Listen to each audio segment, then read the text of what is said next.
বন্ধুরা কম হয়ে গেছে, একটা মজার কথা জিজ্ঞেস করতে এসছি।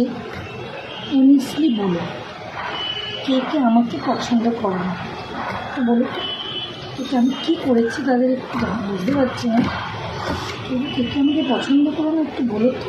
তাদের জন্য একটা স্পেশাল জিনিস আমি রেডি করছি, তাড়াতাড়ি তাদেরকে আমি দেখাতে পারবো। তো কী কী পছন্দ করো না একটু বলো না গো। আমি কী করেছি তোমাদের, কেন আমাকে পছন্দ করো না? আমি খুব বাজে, আমি বাজে না, কিন্তু আমি একদম বাজে না, আমি কিন্তু খুব ভালো মেয়ে, খুব কথা শুনি, সবার সাথে ভালো সম্পর্ক রাখার চেষ্টা করি। যদি পছন্দ না করো রিজনটা বলতে হবে।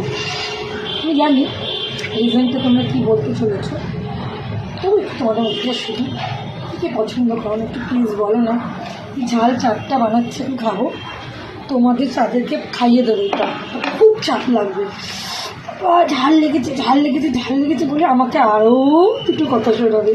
দেখছো এর মধ্যে কতগুলো কাঁচা লঙ্কা দিয়েছি, দেখো। প্রত্যেকটা তোমাদের জন্য, যারা আমাকে পছন্দ করো না। যারা পছন্দ করে তাদের জন্য তো আসছে, খাবার আসছে, পাটি সবটা আসছে, পিঠে আসছে, সব দেবো। যারা পছন্দ করে না তাদেরকে লঙ্কার চাটটা দেবো, ঠিক আছে?